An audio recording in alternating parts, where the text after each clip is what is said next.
us. He is ever faithful, God. And let us now bless the Lord.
Praise you, Jesus. Thank you, Jesus. And blessed be the name of the Lord.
Sa ngalan ng Ama at ng Anak at ng Espiritu Santo, dakilang Amang nasa langit at may likha ng langit at lupa.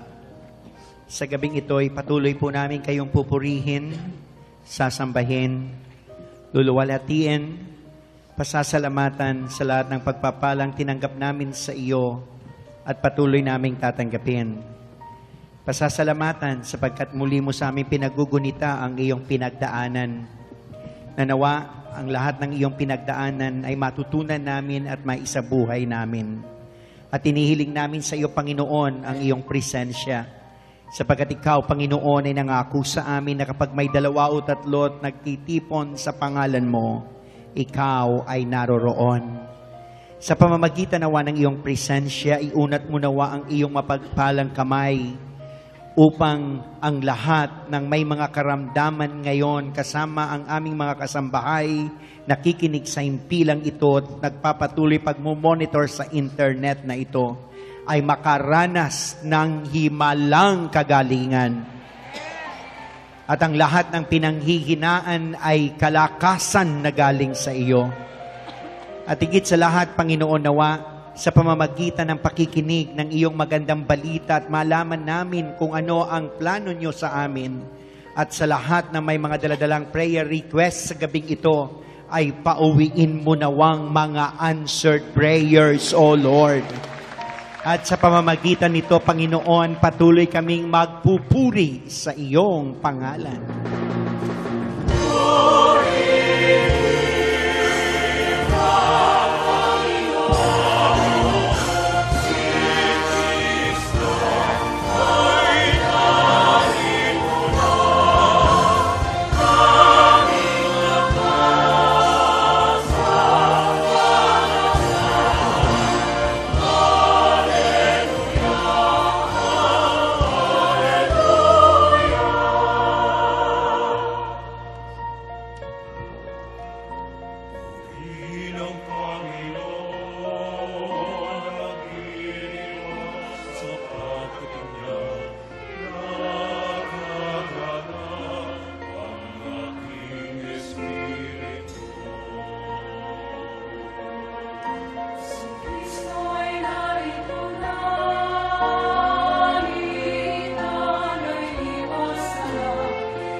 Purihin natin ang Panginoon na malakas na papuri sa Diyos. Ating pakinggan ang magandang balita hango sa Ebanghelyo ni San Juan sa kabanatang 13 sa talatang 1 hanggang 20. Ito po ang nakasaad sa wikang Banyaga. It was just before the Passover feast. Jesus knew that the time had come for him to leave the world and to go to the Father. Having loved his own who were in the world, he now showed them the full extent of his love. The evening meal was being served, and the devil had already prompted Judas Iscariot, son of Simon, to betray Jesus. Jesus knew that the Father had put all things under his power and that he had come from God and was returning to God. So he got up from the meal, took off his outer clothing, and wrapped a towel around his waist. After that, he poured water into a basin and began to wash his disciples' feet, drying them with a towel that was wrapped around him. He came to Simon Peter, who said to him, "Lord, are you going to wash my feet?" Jesus replied, "You do not know and you do not realize now what I am doing, but later you will understand." "No," said Peter, "you shall never wash my feet." Jesus answered, "Unless I wash you, you have no part with me." Then the Lord, Simon Peter replied, "Not just my feet, but my hands and my head as well." Jesus answered, "A person who has had a bath needs only to wash his feet. His whole body is clean, and you are clean, though not every one of you." For he knew who was going to betray him, and that was why he said not everyone was clean. When he had finished washing their feet, he put on his clothes and returned to his place. "Do you understand what I have done for you?" he asked them. "You call me teacher and Lord, and rightly so, for that is what I am. Now that I, your Lord and teacher, have washed your feet, you also should wash one another's feet. I have set you an example that you should do as I have done for you. I tell you the truth, no servant is greater than his master, nor is a messenger greater than the one who sent him. Now that you know these things, you will be blessed if you do them. Purihin natin ang Panginoon. Bispiras na ng Pasko, alam ni Jesus na dumating na ang panahon ng kanyang paglisan sa sanlibutan ito upang bumalik sa Ama. Mahal niya ang kanyang mga tagasunod na nasa sanlibutan at ngayoy ipakikita niya kung hanggang saan ang kanyang pag-ibig sa kanila. Naghahapunan si Jesus at ang mga alagad. Naisilid na ng diablo sa isip ni Judas, anak ni Simon Iscariote, ang pagkakanulo kay Jesus. Alam ni Jesus na ibinigay na sa kanya ng Ama ang buong kapangyarihan. Alam din niyang siya'y mula sa Diyos at babalik sa Diyos. Kaya't nang sila'y naghahapunan, tumindig si Jesus, naghubad ng kanyang panlabas na kasuutan at nagbigkis ng tuwalya. Pagkatapos, nagbuhos siya ng tubig sa palanggana at sinimulang hugasan ang paa ng mga alagad at punasan ng tuwalya na nakabigkis sa kanya. Paglapit niya kay Simon Pedro, tumutol ito. Panginoon, sabi niya, di yata't kayo pa ang maghuhugas ng aking mga paa. Sumagot si Jesus, hindi mo nauunawaan ngayon ang ginagawa ko, ngunit mauunawaan mo rin pagkatapos. Sinabi sa kanya ni Pedro, hindi ko po pahuhugasan sa inyo ang aking mga paa. Kung hindi kita huhugasan, wala kang kaugnayan sa akin. Tugon ni Jesus. Kaya't sinabi ni Pedro, Panginoon, hindi lamang po ang mga paa ko, kundi pati aking kamay at ulo.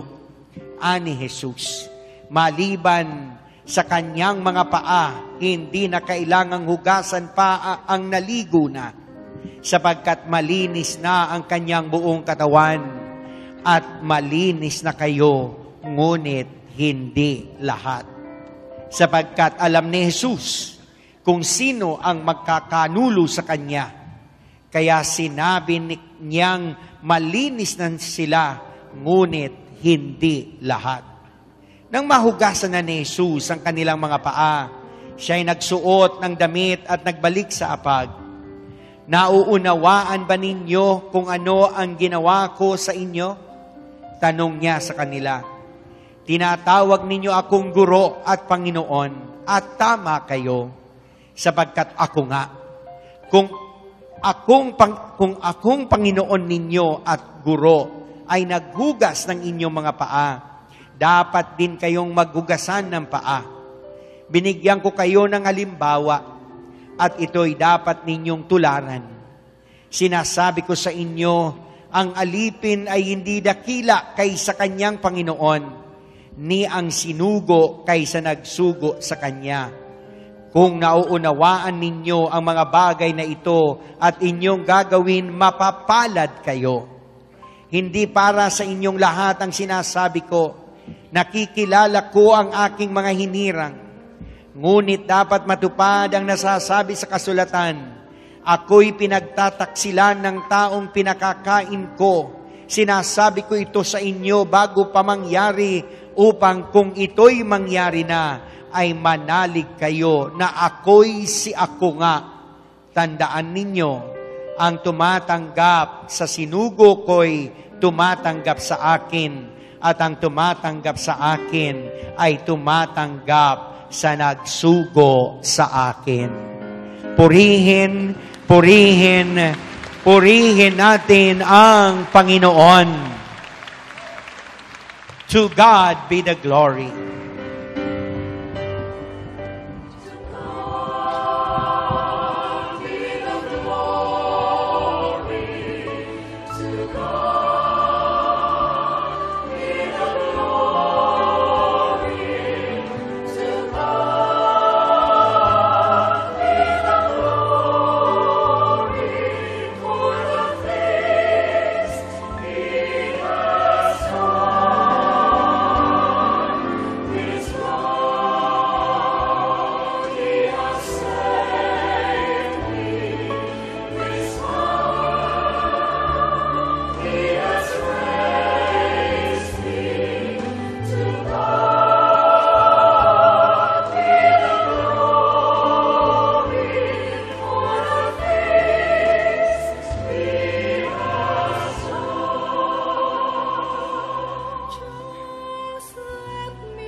Purihin natin ang Panginoon na malakas na papuri.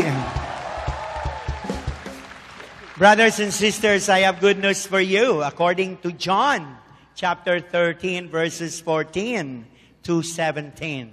It says, "Now that I, your Lord and teacher, have washed your feet, you also should wash one another's feet. I have set you an example that you should do as I have done for you. Very truly I tell you, no servant is greater than his master, nor is a messenger greater than the one who sent him. Now that you know these things, you will be blessed if you do them." Purihin natin ang Panginoon.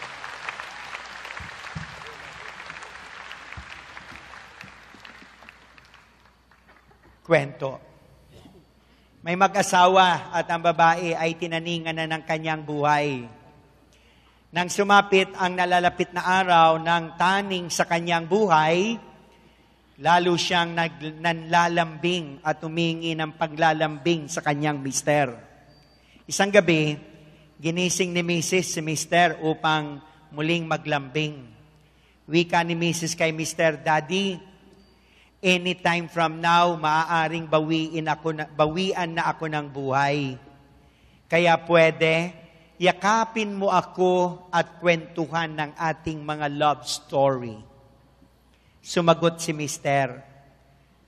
Ay naku mahal, pwede ba? May pasok pa ako bukas. Maaga pa ako gigising. Buti ka pa, hindi ka nagigising.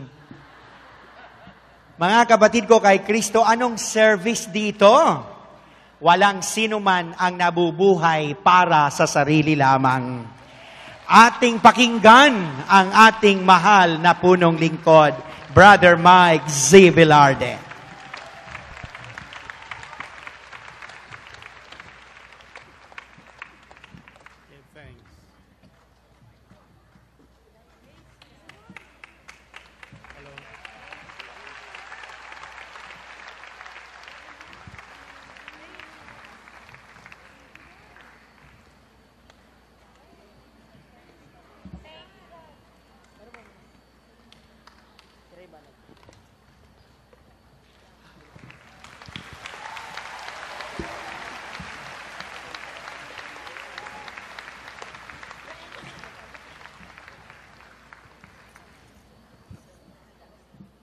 Anong araw ngayon?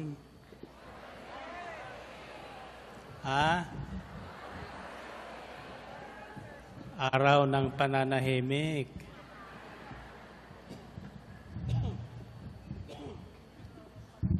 Asan yung mga prayer requests? At lahat na inyong daladalahan. At tayo muna ay lumapit sa Kanya at manalangin.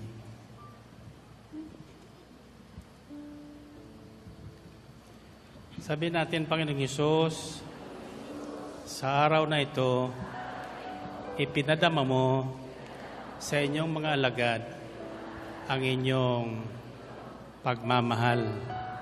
Pagmamahal na walang sukat, walang hangganan. Pagmamahal na walang makapaghihiwalay. Ano mang bagay dito sa mundo. Kaya naman, sa gabing ito, kami po ay nagpupuri, nagpapasalamat sa lahat ng inyong kabutihang ginawa at patuloy na ginagawa sa amin ngayon. Sa ngalan mo, Jesus, kami po ay nananalig na ang lahat ng may karamdamang nakikinig ngayon ay inyo nang pinagaling. Lahat na may kailangang dumudulog ngayon ay inyo nang tinugon. Amen? Amen. Okay, let's give Him thanks with a grateful heart.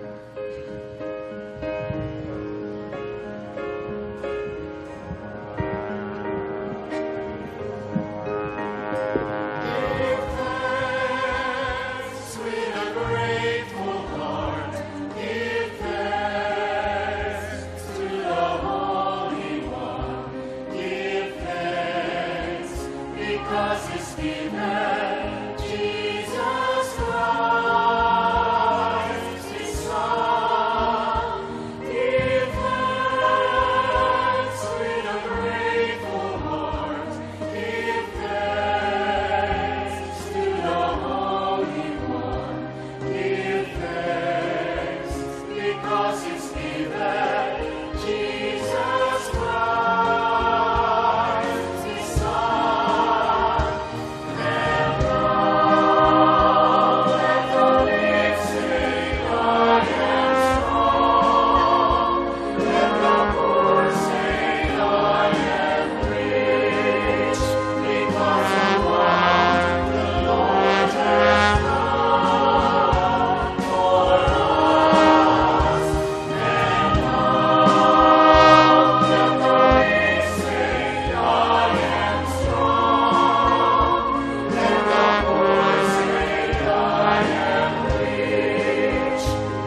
natin purihin ang Panginoon.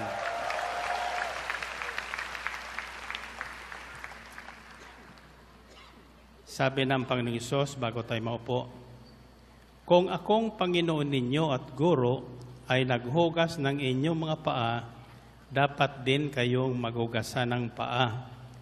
Binigyan ko kayo ng halimbawa at ito'y dapat ninyong tularan. Sinasabi ko sa inyo, ang alipin ay hindi dakila kaysa kanyang Panginoon, ni ang sinugo kaysa nagsugo sa kanya. Kung naunawaan ninyo ang mga bagay na ito at inyong gagawin, mapapalad kayo. Sino ang gustong maging mapalad? Okay, taasan yung kamay. Sabi sa English, now that I, your Lord and teacher, have washed your feet, you also should wash one another's feet. I have set you an example that you should do as I have done for you. Very truly I tell you, no servant is greater than his master, nor is a messenger greater than the one who sent him. The verse that I'd like you to remember is verse 17, which says, now that you know these things, you will be blessed if you do them. Kung naunawaan ninyo, it should be translation dapat, ngayong naunawaan na ninyo ang mga bagay na ito at inyong gagawin, magiging mapapalad kayo. Purihin natin Panginoon, purihin ng Diyos. Okay. You may sit down silently. Tahimik tayong makikinig ngayon ng mabuting balita.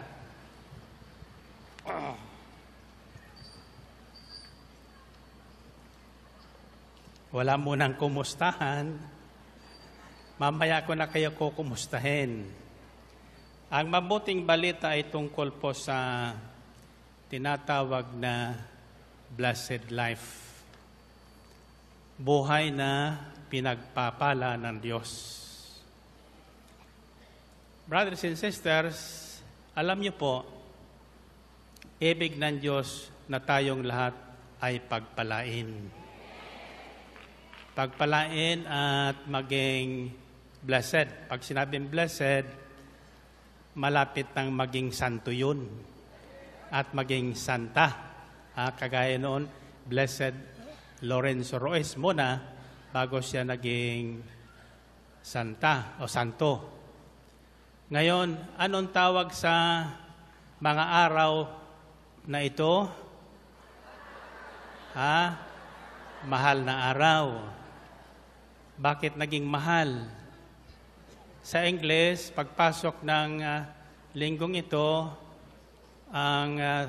sa Tagalog, ang tawag ng mga araw ay Lunes Santo.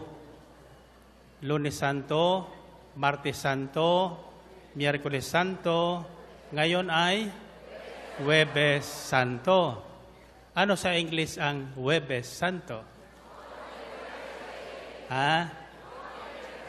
Bakit Monday?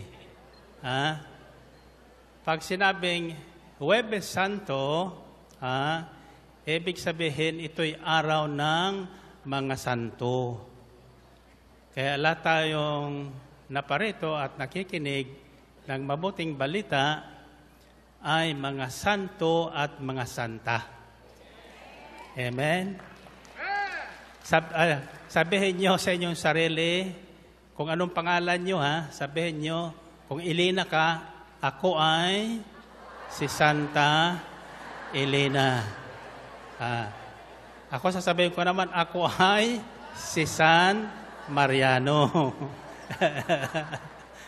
Amen ba? Gusto niyo matawag na Santa at Santo? Okay. Now, I got two words and I believe this is the message the Holy Spirit would want us, everybody who's listening now, all over the world, wants us to remember. And by the way, don't be surprised if I speak in English. Because I received a call yesterday from the owner of the biggest television net is being broadcast live on MiracleNet from Hawaii. Now, he said, without your knowing it, we are broadcasting it because many are requesting us to broadcast your gawain in Manila. And he said, this MiracleNet is now heard in 29 countries all over the world. So I said, thank you very much. And he said, Brother Mike, please speak in English. Kako, bakit? Sapagkat niya yung mga puti na nakikinig all over the world, nakikinig sila, hindi man nila maunawaan, pero something good is happening to them. Sa kamay nyo. And the good news is, he offered his television for this work of God free. Free.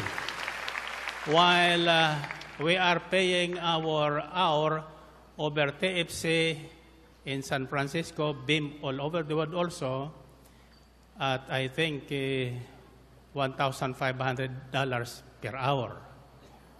Lahat po yan ay may bayad. Subalit, ang hiningi lang nila sa akin ay permiso na payagan silang i-broadcast ang gawain ni El Shaddai sa MiracleNet. And I forgot yung code number niya sa cellphone nyo daw, mapapanood nyo ang MiracleNet. So anyway, I said, this is another miracle for us. Amen? Now, so I'd like to share with you the secret to a blessed life. Ang lihim sa pagkakaroon ng isang buhay na ganap at kasiyasya, buhay na pinagpapala. Sa Tagalog, maswerte sa ating kasabihan, pero ang sa Panginoon yan ay mapalad. Mapalad. Bakit mapalad? Bakit mapalad ang tawag? Sapagkat tumatanggap tayo ng hindi natin pinaghihirapan. Amen ba? Now, I'd like you to remember 2 words from this gospel reading. Normally, ang ating natatandaan pagdating ng Huwebes Santo ay yung paghuhugas ng paa. At ako'y nagulat kanina nang banggitin kung sino ang Judas. Sapagkat kayo po ay nag-react, nagpapalakpakan pa kayo nang masabing si brother, yung Judas? Ano pangalan? Boyet ano? Oh, kita nyo yan? Hallelujah. Hindi ba kayo nagtataka bakit natatandaan si Judas? Noong isang araw, narinig ko rin sa ating radyo, yung Daily Bread yata yun, ang buong oras sa pinag-usapan nila ay si Judas. Si Judas. Bakit kaya, no?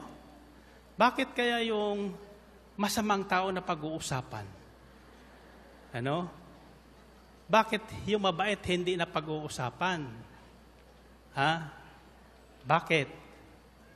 Kaya marami ngayon ang nagpapakahudas. Sapagkat silang napag-uusapan eh. Amen ba? Now anyway, I like to remember, ang sabi dito, kung naunawaan ninyo ang mga bagay na ito at inyong gagawin, mapapalad kayo. Mapapalad kayo.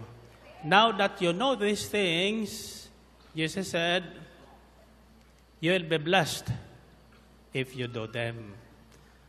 What do you think are the 2 words? Ulitin ko po ha. Hulaan nyo kung alin sa talatang ito ang mensahe sa atin. Kung naunawaan ninyo ang mga bagay na ito at inyong gagawin, mapapalad kayo. Ha? Okay. 2 words. Unawa at gawa. Sabihin nyo, unawa at gawa. May mga tao, gawa ng gawa, hindi nila alam kung bakit nila ginagawa yon. For example, yung mga nagpapapako sa cross, no? Yung mga naglalatigo ng kanilang katawan, yung mga naglalakad ng paluhod, no? Hindi po natin sila tinatawaran. Pero ang tanong ko ay, naunawaan ba nila yung kanilang ginagawa? Ha? Yung mga taong hindi makahalo sa pangkaraniwang tao, sapagkat siya ay isang engineer, siya ay isang attorney, siya ay isang teacher, whatever is. Ano?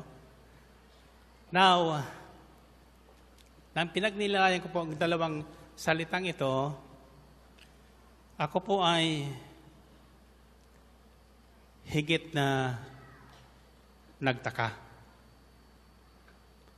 Sapagkat sa banal na misa, kung napupunan nyo, bago tayo tumanggap at makinabang, anong sinasabi natin? I am not worthy to receive you, but just say the word. Just say the word, and I shall be healed. Every time I pray that, I do it this way. No? I do not deserve to have you come under my roof, but just say the word, and I will be healed, spirit, soul, and body. Sapagkat ang kalooban ng Diyos ay manatiling malusog ang tao. Malusog ang tao at nakaunawa sa lahat ng kanyang ginagawa. Sa lahat ng kanyang ginagawa. At sabi sa isang bahagi ng kasulatan, hindi kalooban ng Diyos na mamatay ang tao sa sakit. Hindi kalooban ng Diyos na mamatay ang tao sa sakit. At ito po'y kanyang ikinalulungkot. Kanyang ikinalulungkot. So, paulit-ulit, ginugunitaan natin ang the so-called Paschal Mystery. May tinanong ko ng disciple kanina, hindi ko nababanggitin ang pangalan, sapagkat sabi niya, wag naman.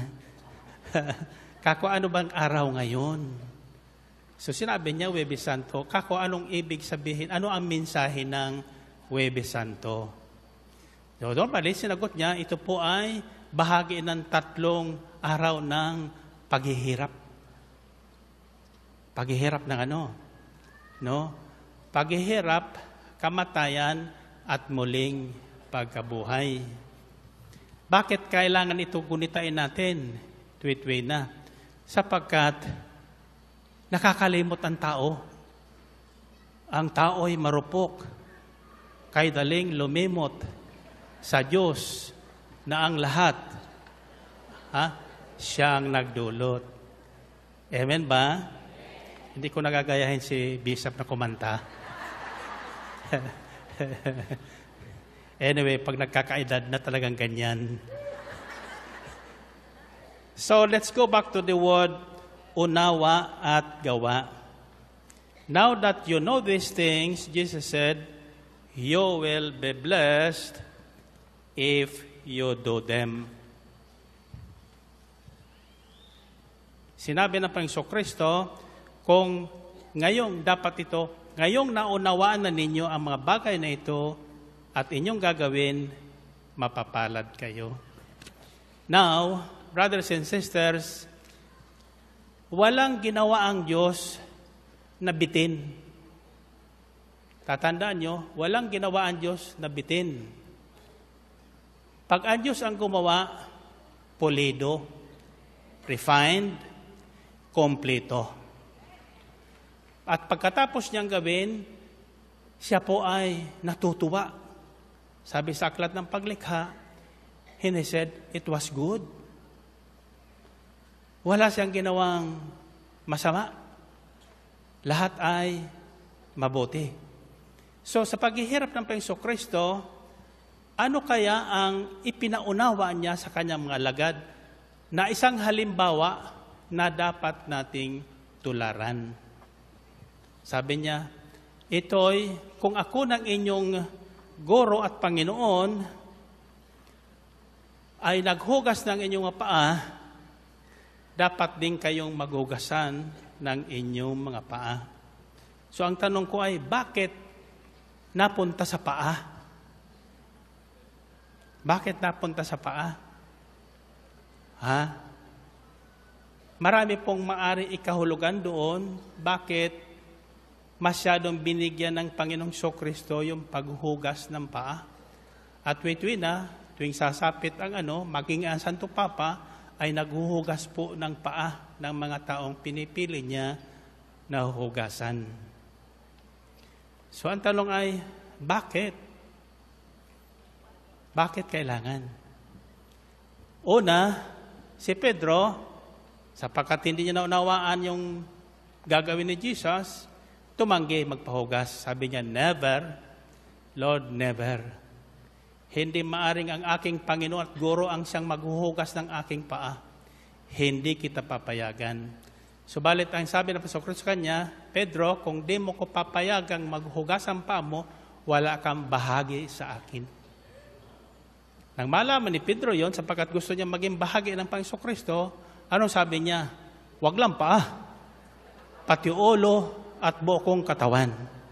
At ito po ang sinabi ng Panginoon Kristo, hindi na kailangan. Sapagkat naligo na kayo. Malinis na kayo, maliban sa inyong paa at maliban sa isa sa inyo. Anong tinutukoy niyang malinis na sila? Yung kanilang budhe, malinis na. Paano nalinis ang kanilang budhe o konsensya o kalooban? Sa pamagitan ng mga salitang ipinangaral niya sa kanila. Na alam ng Panginoong Kristo, kanilang naunawaan at tinanggap. So ang kulang na lang ay ang kanilang paa. Bilang paghahanda sa kanila sa malaking tungkuling iiwan ni Jesus na dapat kanilang ipagpatuloy. So in other words, Jesus will never use an instrument na hindi po ganap na malinis.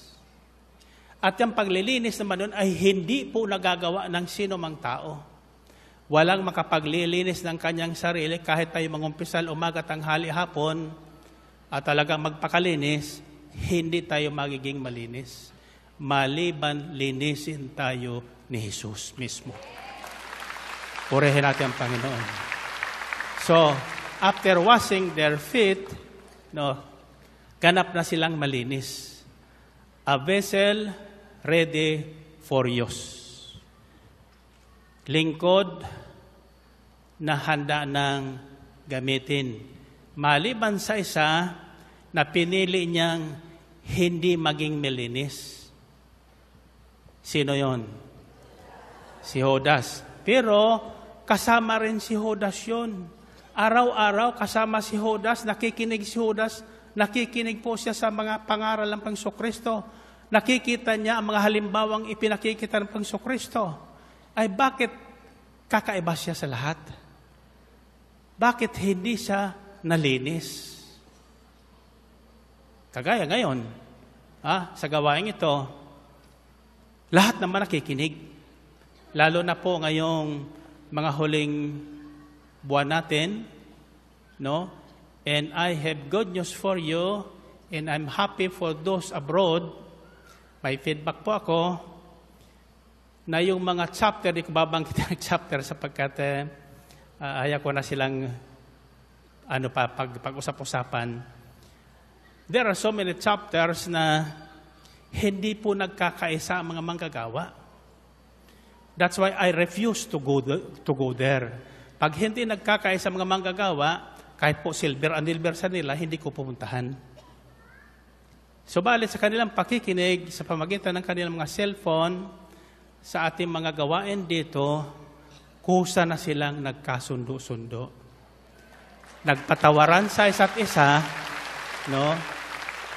At kahit sino mang disciple preacher ang aking padala sa kanila o sino mang aking hirangin para mamuno sa kanila, kanila lang kusang tatanggapin. Nangangahulugan na nalinis sila. Sapagkat sapagkat hanggat tayo ay maging malinis sa paningin ng Diyos, hindi natin mauunawaan ang ginawa ni Jesus at ang mga pangaral ng Panginoong Kristo. At hindi naman natin matatanggap yung layunin ng mabuting balita na pagpapala para sa atin. Because the purpose of the gospel is to bless everyone. Pagpalain ang lahat. Ganap na pagpapala. And so, what are these things that Jesus our Lord is telling us to understand and do? Ano ba ang mga bagay na ginawa ni Jesus na dapat natin unawain at gawin para tayo ay makatulad sa Kanya at maituring isang taong mapalad. Mapalad. At ito po ang aking dasal ngayong gabi. Sa lahat na nakikinig at uunawain ang mensaheng ito at gagawin ang nararapat gawin o isasabuhay ang kanilang naririnig, sila'y ganap na pagpapalain ng Diyos. Amen ba? Are you ready? Handa na ba kayong malaman kung ano ang mga bagay na ito na dapat nating unawain? Ano ang mga bagay na ginawa ni Jesus, dapat nating unawain at gayahin. Actually, last night, ang aking hinanda po ay isang salita, the word imitation. Imitation. To imitate. Yun ang aking kahulugan doon, understanding doon sa, kung naunawaan nyo ito, at yung gagawin, pagpapalain kayo. Na sinabi niya, I have set an example that you should do. Subalit, kaninang madaling araw, pagising ko, 2 salita ang ibinigay sa akin. Unawa at gawa. Unawa at gawa. Kasakaman niyo, maraming taong hindi magawa-gawa ang aral ng Panginoon sapagkat hindi nila maunawaan. For example, yung salitang, magpatawad ka para patawarin ka ng Diyos. Hindi natin maunawaan. Bakit yung patatawarin ko yung taong yun? Bakit? Yung iba naman, naunawa na pero ayaw pa nilang gawin. So, walang mangyari. Amen ba? Subalit ako'y naniniwalang lahat kayong makikinig ng mensaheng ito at ito huwag kayong mawala bukas sapagkat mayroon din po sa akin, kakabit po ng mensaheng ito ang tungkol po sa Biyernes Santo. Ano ang nangyari sa araw ng Biyernes Santo? Namatay si Jesus? Pero bago siya namatay, anong ginawa sa kanya? Ipinako sa cross. Ipinako sa cross. Subalit ang cross pong yan ay binanggit na ni Jesus bago pa siya ipako sa kanyang mga alagad. Anong sabi sa kanya? If you want to be my disciple, deny yourself, pick up your cross, and follow me. So before the crucifixion, sinabi na ng Panginoong Kristo ang salitang cross. Ano yung cross na yan? Pag tayo nahirapan, may problema, tinuturo natin yung problema, cross. Pag problema ang asawa, ito ang cross ko. Di ba? Bukas malalaman natin kung ano ang cross na sinutukoy ng Panginoong Kristo. Ngayon, let's pray that we will all understand this message, and by understanding them, let's do it. Gawin natin. Kasi hindi pwedeng unawain mo lang at hindi mo gagawin. Walang mangyayari sa iyo. Hindi rin pwedeng gagawin mo ng gagawin na hindi mo naunawaan. Gawa ka ng gawa na hindi mo naunawaan. Ano ba yan? Amen ba? So, paano natin maunawaan at ano ang mga bagay na ito na dapat nating unawain at gawin? Ito'y halimbawang ginawa sa atin ni Jesus. Kaya initially, this message supposed to be tatawagin kong imitation of Christ. But I remembered there was somebody who wrote a book about imitation of Christ. So ngayon, the message is knowing and doing, or understanding and doing. Unawain at gawin. Unawa at gawa. Ulitin nyo nga. Ulitin nyo. Unawa at gawa. Okay. Isa-isahin natin ang halimbawang ipinakita ni Jesus sa lahat ng kanyang ministeryo dito sa lupa. Kaya siya naging successful sa kanyang misyon. The first word that I'd like you to understand is the word humility. Humility. Jesus humbled himself before God and before men to do the Father's will. Si Jesus ay nagpakumbaba at nagpakababa sa harap ng tao at sa harap ng Diyos upang masunod niya at matupad niya ang kalooban ng Diyos Ama. Maliban na tayo po ay magtaglay ng mababang kalooban at magpakababa, hindi natin masusunod ang kalooban ng Ama. And remember this, sabi ng Panginoon Kristo, hindi lahat na tumatawag sa akin ng Panginoon ay makapapasok sa kaharian ng langit, kundi yaon lamang sumusunod o tumutupad ng kalooban ng aking Ama. Doing the Father's will is understanding the gospel and doing it. Only by understanding the gospel and doing it shall we be able to enter the kingdom of heaven as a blessed one. How did Jesus do that? John 13:13-17 says, "Now you call me teacher and Lord, and rightly so, for that is what I am. Now that I, your Lord and teacher, have washed your feet, you should also wash one another's feet. I have set you an example that you should do as I have done for you. Very truly I tell you, no servant is greater than his master, nor is a messenger greater than the one who sent him. Now that you know these things, you'll be blessed if you do them." Okay. Tinawag ng mga alagad si Jesus na Panginoon at Guro. At totoo naman, sabi ni Jesus, sapagkat ako nga yan. Kung ako niya na inyong Guro at Panginoon ay nagpakababa upang hugasan ang inyong mga paa, dapat din kayo ay maghugasan ng mga paa. Anong ibig sabihin nun? In simple words, in our time, ganito po yon. Bato-bato sa langit, ang tatamaan po ng minsaheng ito sa akin ay huwag magagalit. Magpasalamat pa nga kayo. Bakit? Sapagkat mayroon sumusundot sa inyo. Amen? Para magising tayo sa katotohanan. Amen ba? Now, I'll not go far away. I'll take myself. Galing po ko sa hirap. No? Mas mahirap pa siguro ako sa inyo. Pero, nagsikap po ko ang nagtiyaga.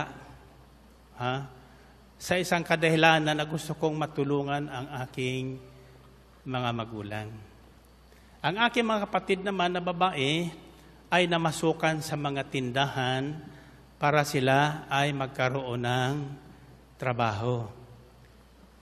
We are from the province of Catanduanes, sila naman ay nasa mainland. Yung iba nakarating dito sa Maynila at ito po ang kadalasan, yung magaling sa probinsya na nakarating Maynila, pag uwi nila sa probinsya, lalo pag piyesta, naka-high heel na sila,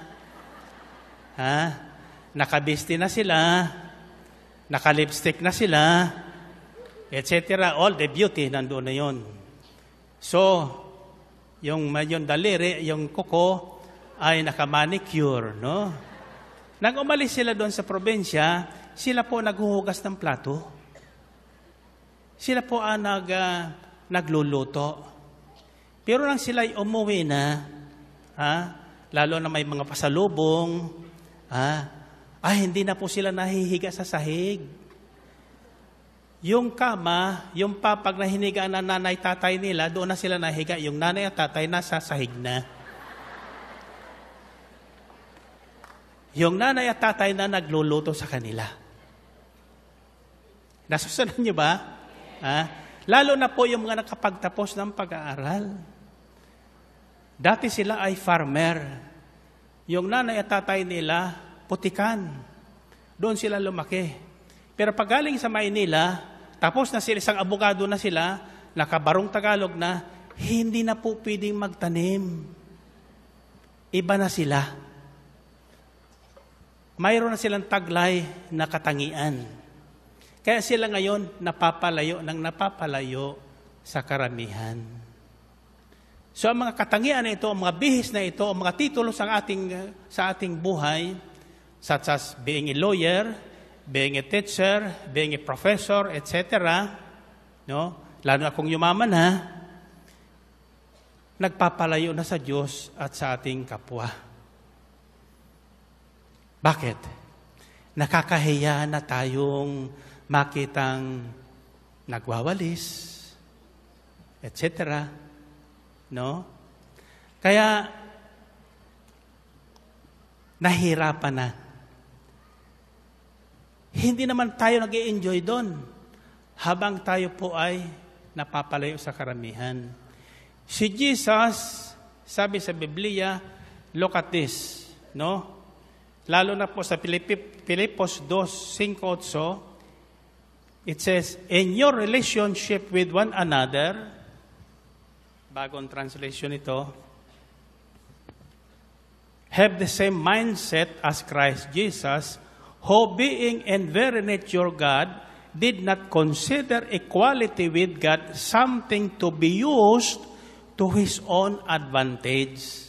Rather, he made himself nothing by taking the very nature of a servant, being made in human likeness, and being found in appearance as a man, he humbled himself by becoming obedient to death, even death on the cross.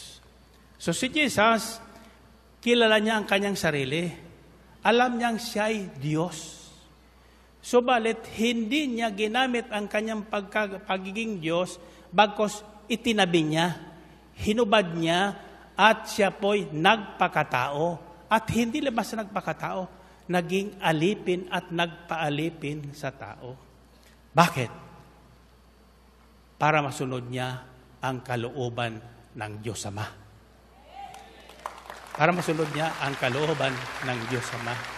And believe me, hindi man ako siya nagkatangi-tangi, mas masarap, mas masaya na makihalo sa mga karaniwang tao. Totoo po yun. Mas masaya, mas maluwag sa kalooban, mas mag-i-enjoy ka, na makisama sa mga walang itinatangi sa sarili. Bakit? Pag naglingkod sila, naglilingkod talaga. Galing sa kanilang puso. At pag nagawan mo naman sila ng isang bagay lang na maliit na mabuti, hindi ka na nila makakalimutan. Amen? Bakit ko nasasabi yan? Sapagkat I walk with heroes. I walk with presidents of this republic. I walk with senators, congressmen, with businessmen, with people on the know. Okay naman, makihalo nun sa kanila. Pero hindi ka komportable at malaya. Bakit? Nagpapasikatan. Nagpapabunggahan. Amen ba? Kaya ako po ay hindi talaga nahihilig sa dumalo sa mga party. Kaya pag mag-iimbita sa akin mga party, sorry na po, pumunta ka na lang sa opisina ko, magpa-party tayo.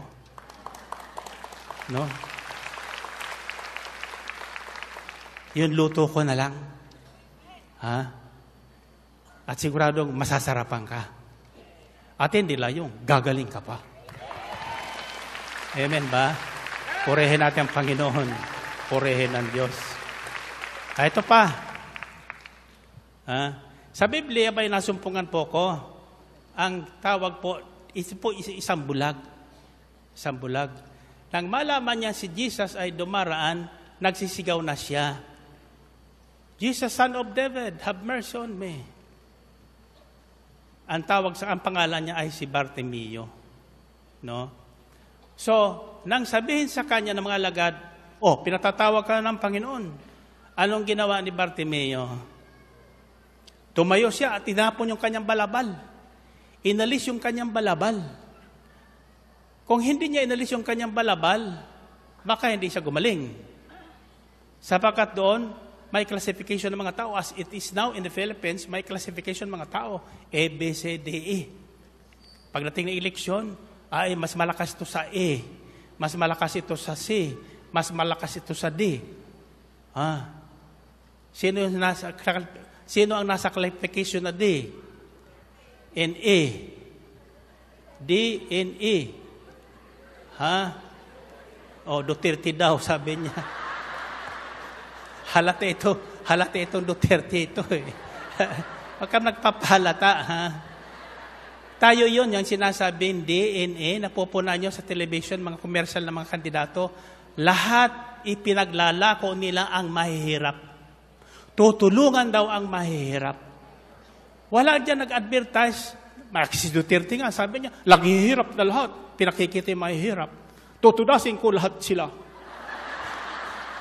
Sa loob ng 6 na buwan. Maniwala kayo doon.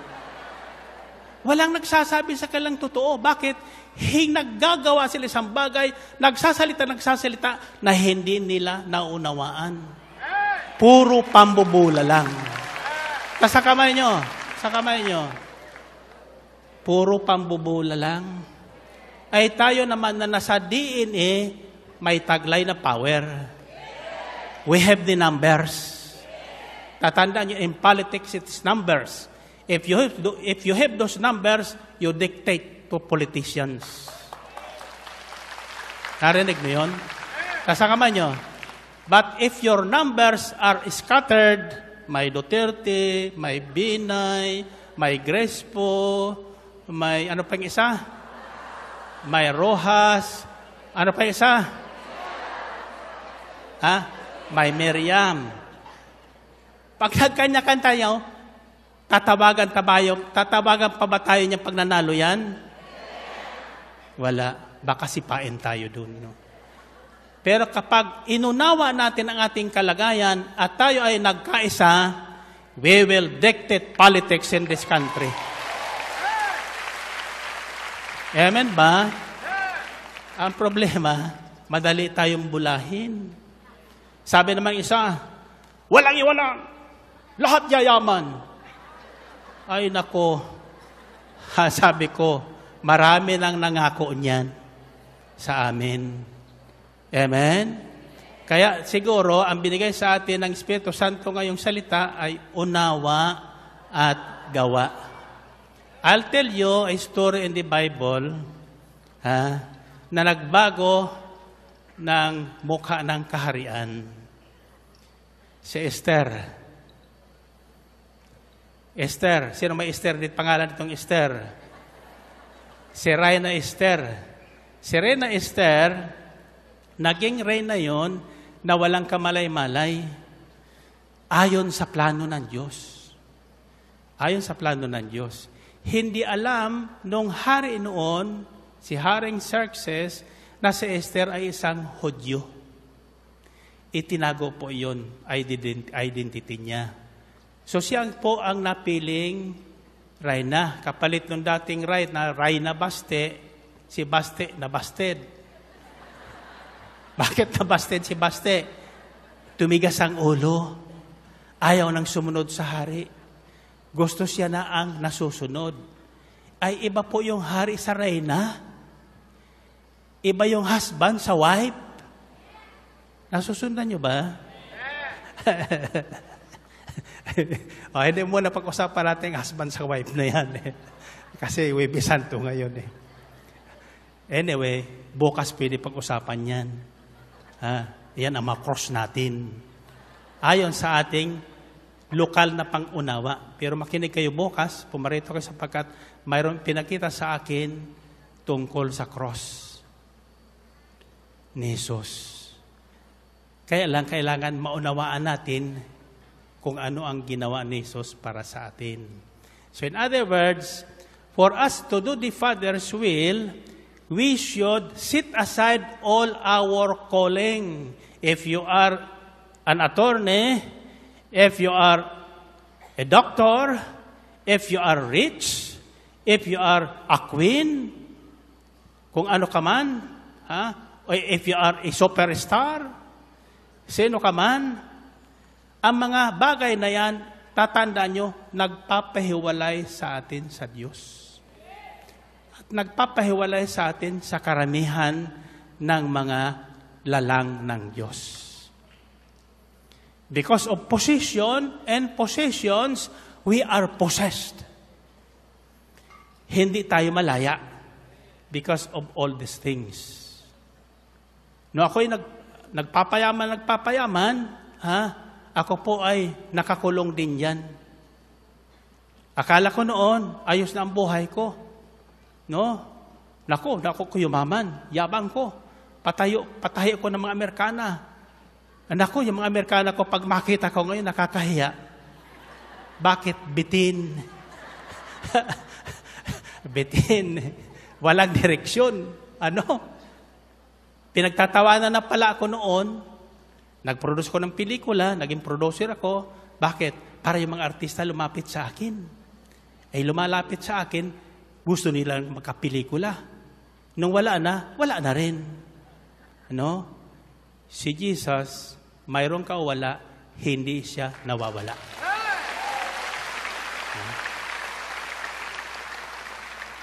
If there is a person that we should get closer and closer and attached to every day, that person is Jesus. That person is Jesus. Tingnan nyo. Itinabi niya yung kanyang pagka-Diyos. Did not consider equality with God something to be used to his own advantage. Rather, he made himself nothing by taking the very nature of a servant. Paglilingkod. Alam nyo, mas masarap maglingkod kaysa paglingkuran. Mas masarap maglingkod kaysa paglingkuran. Get it from me because dinaanan ko po ang lahat ng bagay na yan. No? So I'm sharing with you what God has allowed me to see and experience. And hopefully, this message will sink into our hearts. Unawa at gawa. Si Jesus, inunawa niya ang lahat. Pati si Judas. Inunawa niya ang lahat. Pati si Judas. Inunawa niya pati si Pilato. Inunawa niya pati si Herodes. Lahat na tumugi sa kanya, inunawa niya. Paano niya naunawaan ang lahat ng iyon? Even his persecutors, yung mga nanirampure sa kanya, yung mga nagbalak na patayin siya, paano niya naunawaan yon? Alam niyo kung paano naunawaan ni Jesus yun? Si Jesus ay namuhay ayon sa banal na kasulatan. Ayon sa banal na kasulatan. Jesus came not to destroy the law and the prophets, sabi sa Matthew 5:17-18, but to fulfill the law. Kaya si Jesus ay nakaakay ng marami at hindi nakakalimot ang lahat ng kanyang naakay. Amen ba? So, first example that Jesus did is to set aside his trappings, his position, his classification. Though he is God, he set aside that quality and he became a man so that he will be able to halo with men. Makihalo-bilo. He will be able to mix with ordinary men. At hindi lang yun. He loved to serve, including his enemies. Amen ba? Purihin natin ang Panginoon. Purihin ng Diyos. Second example is, he served all of them, including those he knew will turn traitors to him. Pinaglingkuran niya lahat. Pantay-pantay ang kanyang paglilingkod. Wala siyang itinangi. Maging yung mga taong alam na niyang laban sa kanya. Alam na niyang siya ipagkakanulo. Alam na niyang siya ay itatatwa. Pinaglingkuran niya at minahal niya. Tayo dapat ganun din. Sabi ng Panginoong Kristo, yung nagchichismis sa inyo, yung nagpapahirap sa inyo, yung lumalaban sa inyo, pag may pagkakataon kayo, paglingkuran nyo. Amen ba? Sapagkat may gantimpala ang Diyos doon. Amen? Nasa kamay nyo. Anong nangyayari sa ating mga gawain? Nagkakabahabahagi. Bakit? Sapagkat may narinig doon sa isa. Hindi niya nagustuhan. Hindi naman niya inalam kung totoo yun o hindi. No? So ngayon, sa halip na mag-enjoy doon sa gawain, pag nakikita yung taong ayaw niya, nasisira ang gawain. Nasisira ang araw niya, nasisira ang mukha niya. Si Jesus hindi. Hinarap niya ang lahat ng mga taong alam niyang magtatraidor sa kanya. Alam niyang magkakanulo sa kanya. Saan niya pinakita yung? Kay Peter, at kay Judas, kay Herodes, at kay Pilato. Si Herodes at Pilato na dati magkaaway, pinagkasundo ni Jesus. Purihin natin ang Panginoon. Purihin Diyos. Dapat tayo ay ganun din. Yung mga hindi nagkakasundong mag-asawa, yung hindi nagkakasundong magkapatid, yung hindi nagkakasundong magkasusyo sa negosyo, yung hindi nagkakasundong magkasusyo sa sugalan, dapat sa pamagitan natin, magkasundo sila.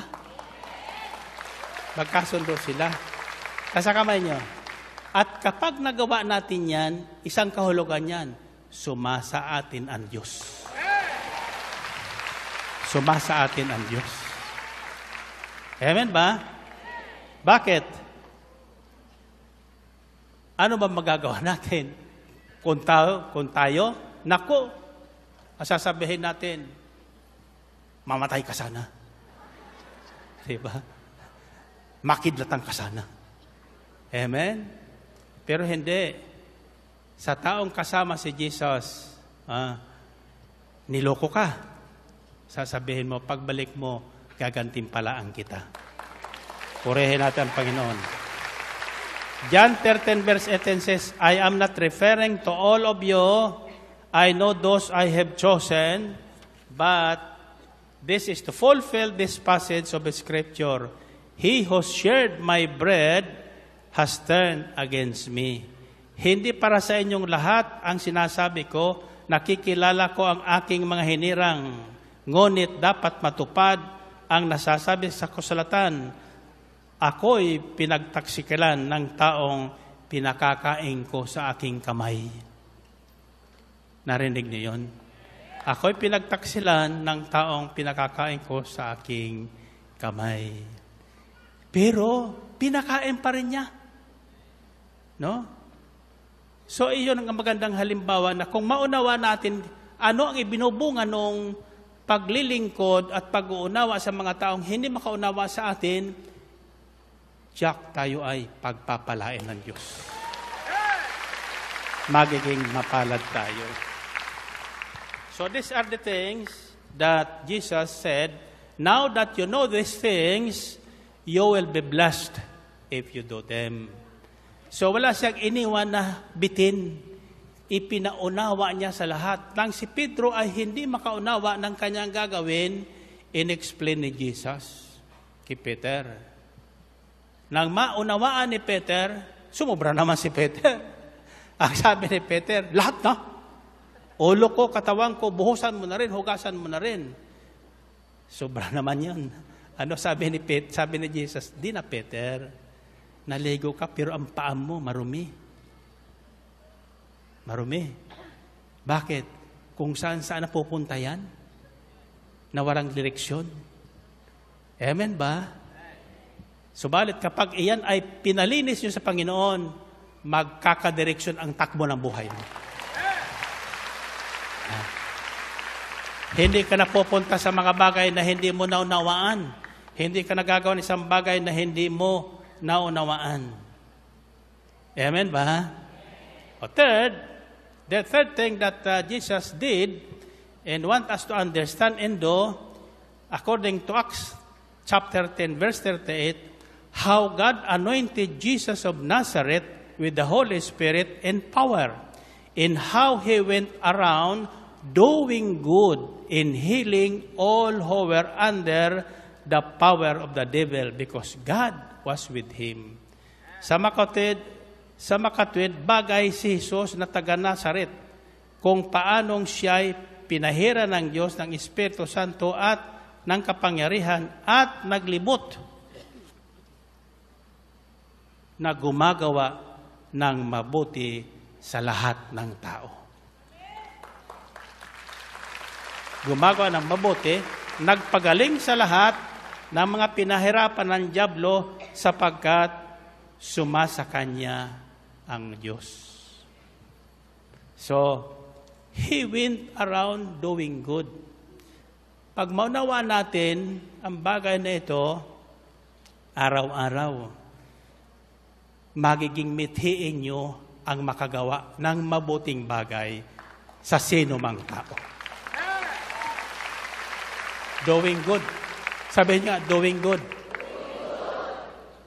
Habang kami nagja-jogging dyan sa Ayala Alabang, natutuwa ko sapagkat yung mga katulong na naglilinis dun sa bakuran at mga driver na naglilinis ng kanilang mga sasakyan, biglang lumalabas. Lumalapit sa amin na masaya ang kalooban at nagsasabing, Brother Mike, good morning. Good morning. Sila pang naunang mag-good morning sa akin. Ang sabi ko naman, good morning din. Yung makasama kong disciple, tahimik lang sila. Wala siyang good morning. Hallelujah. Ay, ako nakangiti na sapagkat 3-4 na nag-good morning sa akin. Kapag may narinig kong good morning, something good is going to happen. Amen? Yung pagbati lang. Ha? Pagbati lang. Yung isang bati mo lang, sa taong di mo alam, di mo kilala, at ang mukha niya ay mukhang Biyernes Santo, pag maganda ang bati mo, yung pala may sakit, gagaling yun. Gagaling yun. Amen ba? So, tiyan mo, ang ginawa ni Jesus. Pakinggan niyo ito. Luke 23:39-43. One of the criminals who hung there hurled insults at him. Aren't you the Messiah? Save yourself and us. But the other criminal rebuked him. Don't you fear God, he said, since you are under, ano tawag dito? You are under the same sentence. We are punished justly, for we are getting what our deeds deserve. But this man has done nothing wrong. Then he said, Jesus, remember me when you come into your kingdom. Jesus answered him, truly I tell you, today you will be with me in paradise ballroom. Narinig niyo yun? Anong ginawa naman itong magnanakaw na ito? Wala naman eh. Di ba? Kung papansin natin, walang ginawa yung magnanakaw na ito, pero hindi, wag ka. Mahalaga po kay Jesus yung magpakita ng kagandahang loob. Ang sabi ng isang kriminal, ikaw nga, kung talagang ikaw ang tagapagligtas namin, ligtas mo sarili mo at kami. Bumaba tayo sa krus na ito. Ang sabi ng isang magnanakaw, sabi niya, hindi pa nasisintensyahan yan. Wala pang katotohanan yan. Tayo, na nagpaparatang kay Jesus, tayo ang mga magnanakaw. Nararapat lang na tayo ay bitayin dito. Pero si Jesus, walang kasalanan yan. Patapos sinabi niya, Jesus, huwag mo kong kakalimutan, ha? Pag nandoon ka na sa paradise, ha? Ang sabi ni Jesus, ngayon din, sasama kita sa paraiso. Amen ba? Taas ang kamay nyo. Tandaan nyo po at unawain nyo ang sinabi ni Jesus one day, may sinabi siya, whatever you do to the least of my brothers, you do it unto me. Ano man ang gawin nyo sa kaliit-liitang lingkod na ito o sa kapwa nyo, tandaan nyo sa akin nyo ginagawa. Amen? Kasa kamay nyo, anong ibig sabihin noon? Ibig sabihin noon, wala tayong gagawin sa ating kapwa na hindi natin ginawa sa Panginoong Kristo. At wala tayong gagawing kabutihan sa Panginoong Kristo na hindi niya gagantimpalaan. Siya gagantimpalaan niya. Amen? Kung naunawaan lang natin at ginagawa natin. Walang pinakita at sinabi si Jesus na hindi makabubuti sa tao. Lahat ito ay makabubuti. Walang makasasama. Sapagkat ang ipinarito ni Jesus ay tubusin ang masasama, gawing mabubuting tao sila. Amen? Sapagkat walang makapapasok sa karaan ng langit na may sama ng loob. Masama. Masama ang loob. Amen? May nakakita na ba kayong taong masama ang loob na nakangiti? Wala. Nakatulis ang nguso. Lahat na taong may masama ng loob sa kanyang kapwa, pumapangit. Pero lang taong naunawaan ang aral na Diyos at kanyang ginagawa, gumaganda, bumabata, at yumayaman. And finally,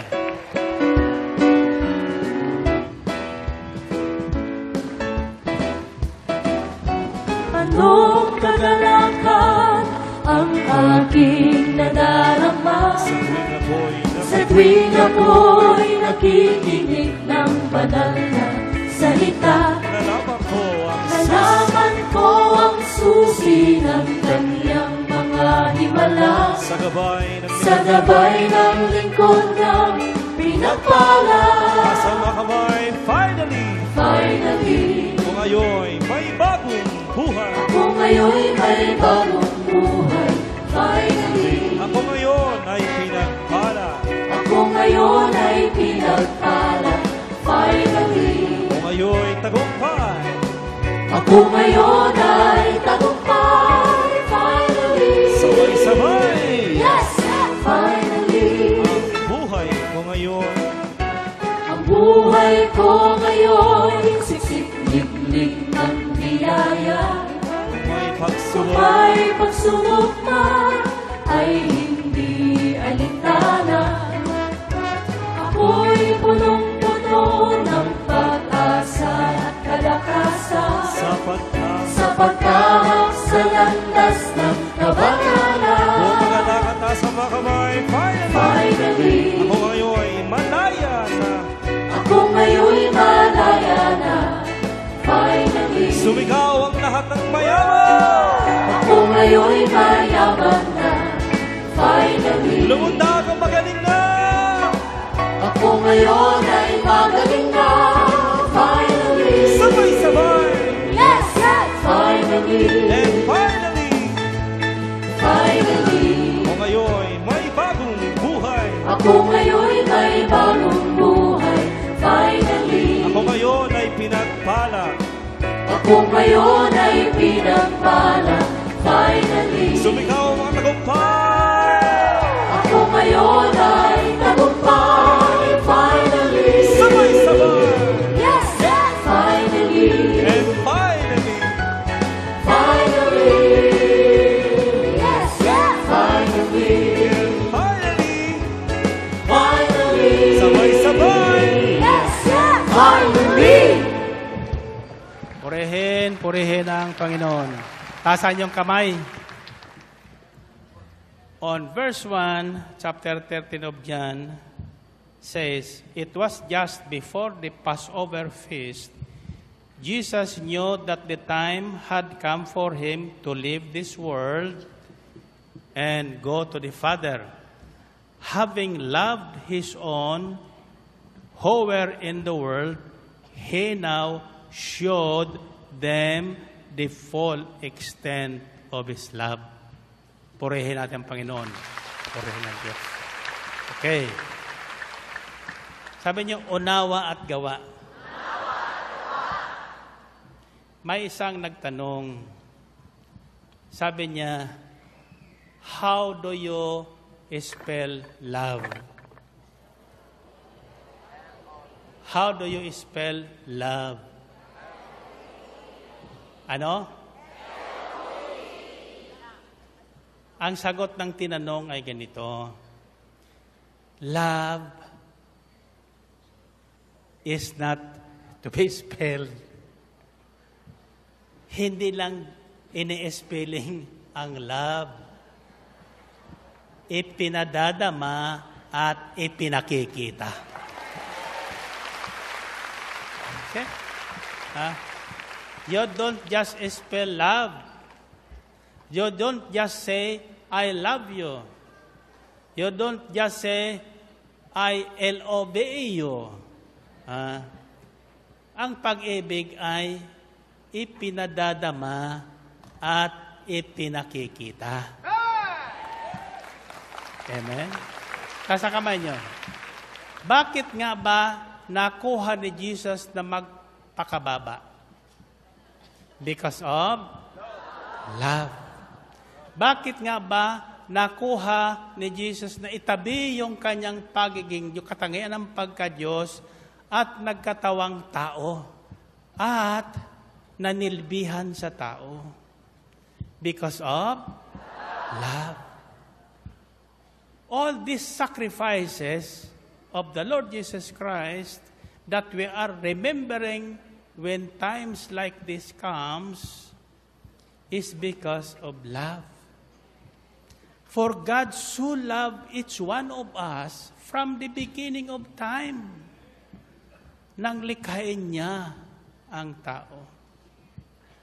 Sabi ng isang mangaral, the crown of God's creation is you and me. Ibinuhos na ng Diyos ang lahat sa Kanya para lang ipadama ang pag-ibig niyan at ipakita sa tao. Ibig sabihin, kung ibig nating maging mapalad, taong mapalad, isang taong blessed, hindi lamang sa material blessings, kundi sa kaharian ng Diyos.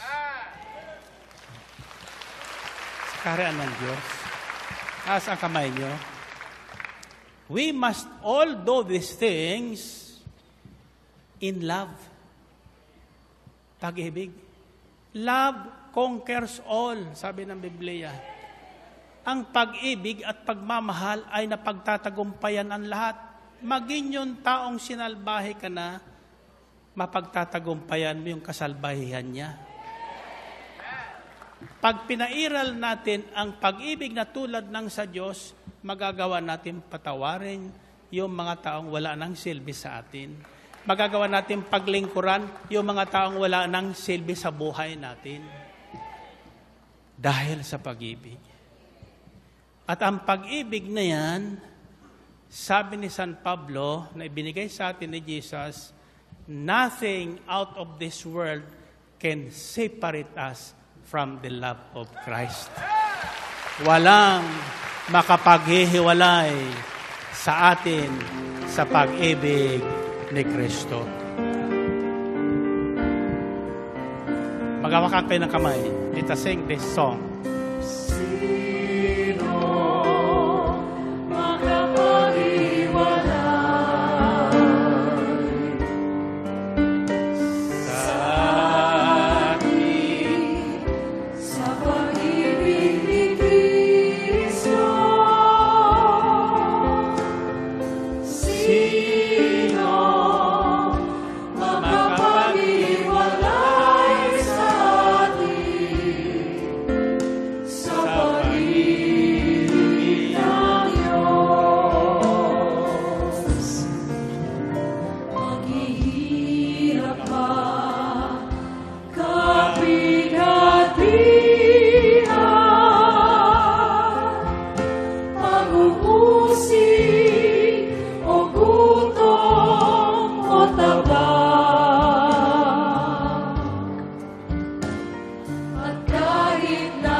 Okay.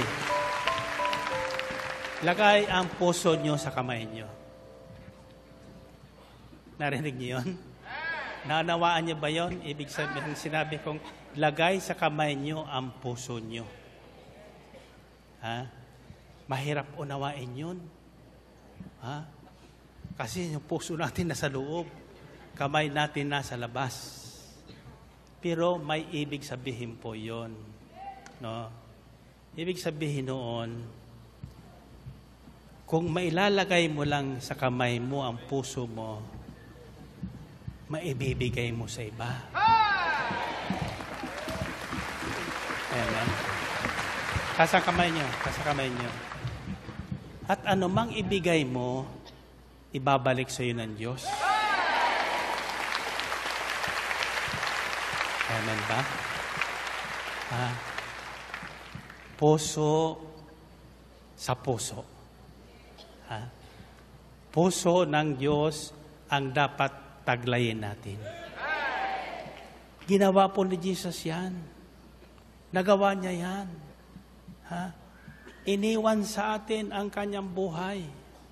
Hindi lamang salita ang iniwan ni Jesus.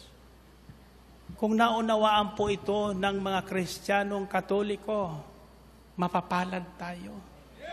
Sapagkat iniwan ni Jesus ang kanyang puso sa atin sa pamagitan ng Eucharistia.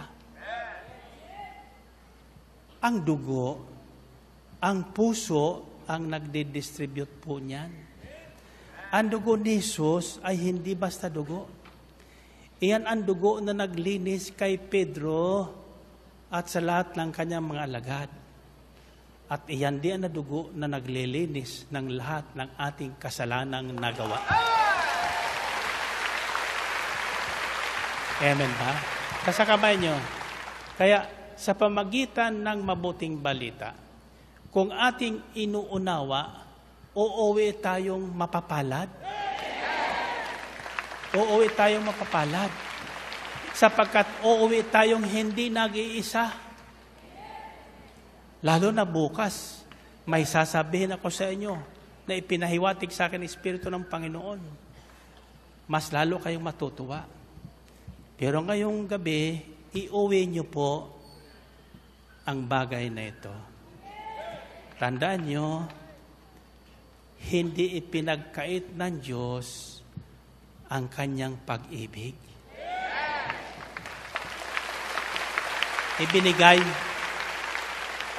Ibinigay, ipinadama, ipinakita. Yan ang ibig kong iuwi ninyo sa inyong imahinasyon. Ang utos na huli ng Panginoong Kristo, love one another as I have loved you. Love one another as I have loved you.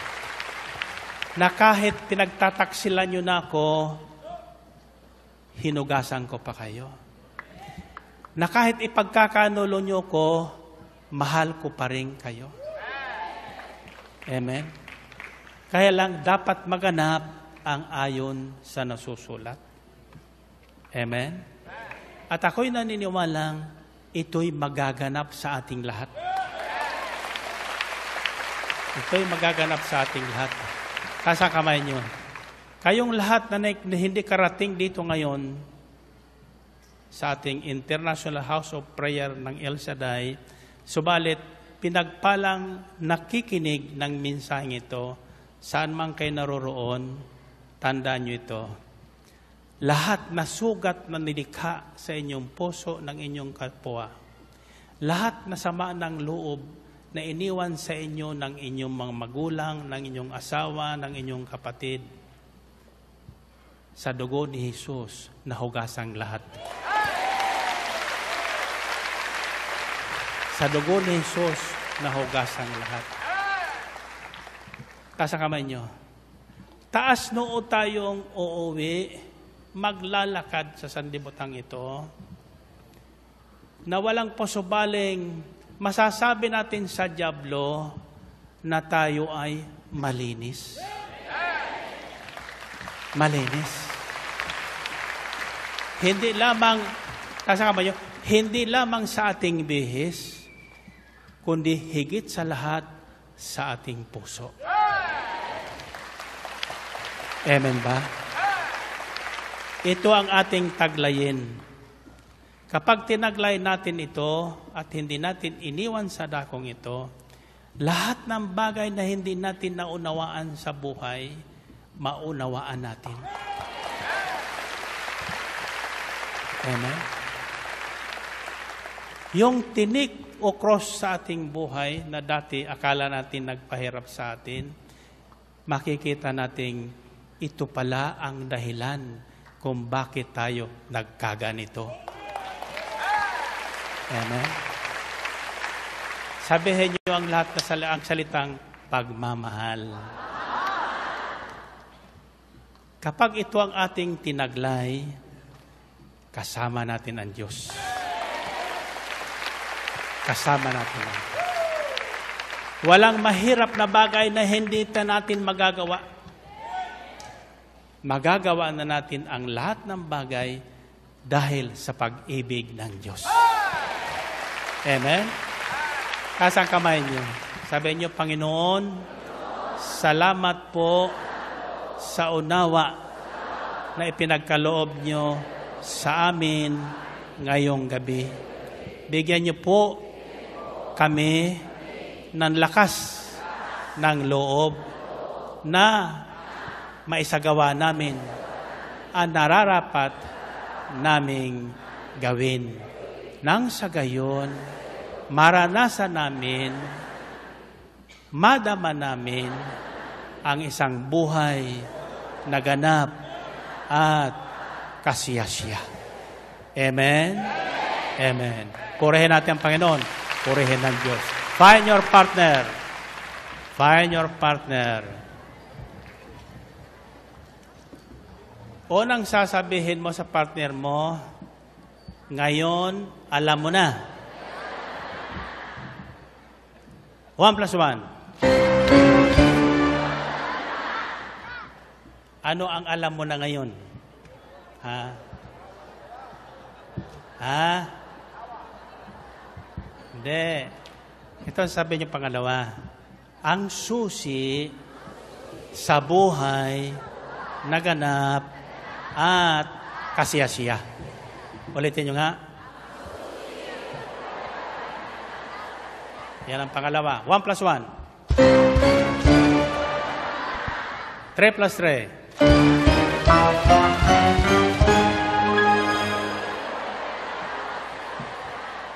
Okay. Ano ang susi sa ganap buhay na ganap kasiyasiya? Unawa at gawa. Ayan ang isisigaw mo, mukhaan sa partner mo para hindi niya makalimutan. Amen ba? 1 plus 1. 3 plus 3. Ang susi sa buhay na ganap at kasiyasiya. 7 plus 7.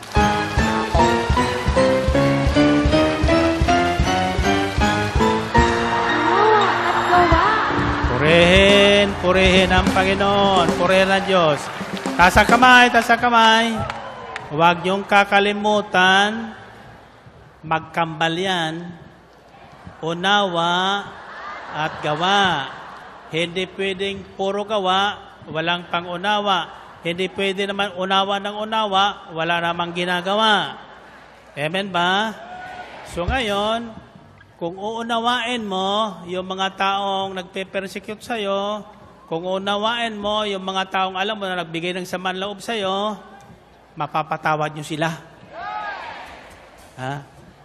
Para wala kang alalahanin pagtulog mo sa gabi. At ako'y naniniwalang lahat na nakinig ngayon at nakaunawa at gagawin o narapat gawin, lahat ng kahilingan nyo, ibibigay sa inyo ng Panginoon. Amen? Okay. Tasa kamay, tasa kamay. Pagtapong ko sa inyo, ito ang isisigaw nyo. Lord, thank you sa unawa at gawa mo. Diba na, naunawaan tayo ng Diyos, ginawa niyang patawarin tayo. Yan, di ba? Okay, are you ready?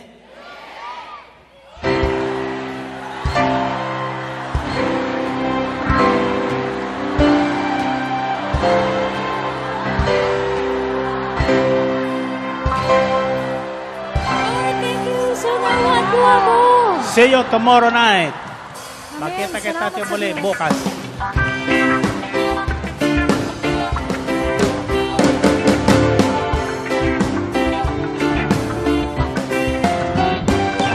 Decided to follow Jesus. I have decided to follow Jesus. I have decided to follow Jesus. No turning back, no turning back. I have decided to follow Jesus. I have decided to follow Jesus. I have decided to follow Jesus. Jesus, no turning back. No turning back. Lord, He joins me, still I will follow. Though no one joins me, still I will follow. Though no one joins me, still I will follow. No turning back.